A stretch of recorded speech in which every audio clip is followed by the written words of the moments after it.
चलती हुई कहावत है कि आंख है तो जहान है वरना दुनिया वीरान है।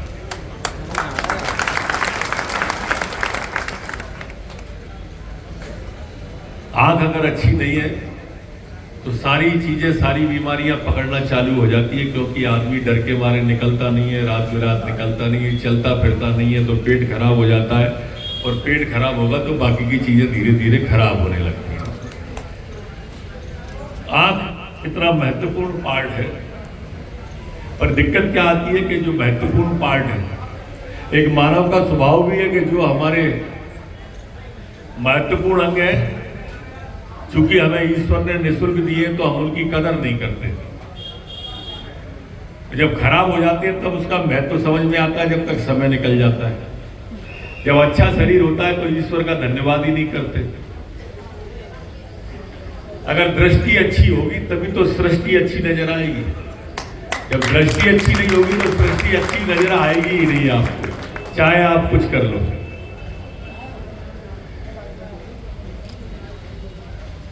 हमारे कर्म और हमारी आंख का बड़ा अच्छा रिश्ता भी है।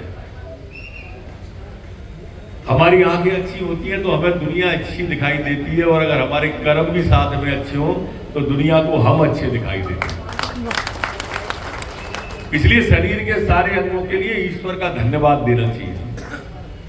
मेरे को ध्यान है, मैं अभी भोपाल में अपने एक मित्र की तबीयत देखने गया, उनकी कोहनी का ऑपरेशन हुआ था। कोहनी का ऑपरेशन हुआ था। ऑपरेशन इसलिए कराना पड़ा कि उनकी कोहनी ऐसे मूव नहीं करती थी, मुड़ती नहीं थी।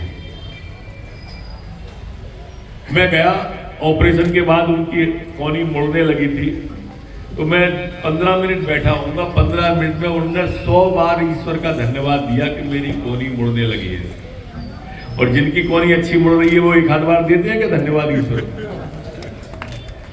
हम देते ही नहीं है ईश्वर को धन्यवाद। आंखें अच्छी है, शरीर अच्छा है, तो हमारी आदत में ही नहीं है कि हम परमात्मा का शुक्रिया अदा करें। अरे उनसे पूछो जिनकी आंखें पैदा होते ही नहीं थी, उनको जीवन कैसा लगता होगा। ईश्वर ने हमको आंखें दी, तो ये परमात्मा का धन्यवाद देना चाहिए, ऐसा मेरी मान्यता है। ज्यादा नहीं चलाते हुए मैं एक बात जरूर कहूंगा कि नेत्र शिविर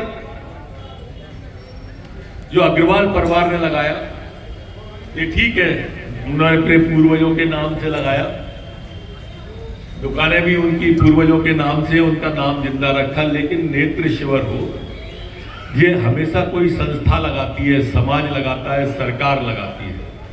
एक परिवार अगर कोई लगा रहा है तो वो सिर्फ रतन सर्राफ जी का परिवार ही लगा रहा है, जो लंबे समय से लगा रहा है। परिवार कभी नहीं लगाते हैं नेत्र शिविर। अभी जब आदरणीय अमित भाई साहब अपना भाषण दे रहे थे तो वो उन्हें हल्के से छूते हुए गए कि दतिया में स्वास्थ्य सेवाओं का विस्तार हुआ। सवाल स्वास्थ्य सेवा के विस्तार का नहीं है, सवाल प्रदीप जी ने जो कहा विश्वास का। जब परिवार पे विश्वास हो जाता है तो आदमी अस्पताल जाना पसंद नहीं करता, इस तरह के कार्यक्रम में आना पसंद करता है, क्योंकि अस्पताल के नाम से एक अज्ञात आशंका सी घर कर जाती है। अज्ञात आशंका सी कि अस्पताल जाएंगे, भर्ती होंगे, और इसलिए अस्पताल जाना आदमी बहुतायत में पसंद नहीं करता है। इस तरह के कार्यक्रमों में आ जाता है तो उसके मन में विश्वास भी रहता है, थोड़ा खुलापन भी रहता है, परिवार के लोग भी रहते हैं, आते जाते रहते हैं। और इतना बड़ा, जैसा अमित भाई साहब अपने उद्बोधन में कह रहे थे कि वो लेंस भी डालने वाले हैं, आधुनिक तकनीकी से ऑपरेशन करने वाले हैं, वैज्ञानिक तकनीक से, वास्तव में जितनी साधुवाद दी जाए पूरे के पूरे परिवार को, अग्रवाल परिवार को जितना धन्यवाद दिया जाए, एक बार सब जोर से ताली बजा के उनका आभार भी व्यक्त करें। बहुत बहुत धन्यवाद।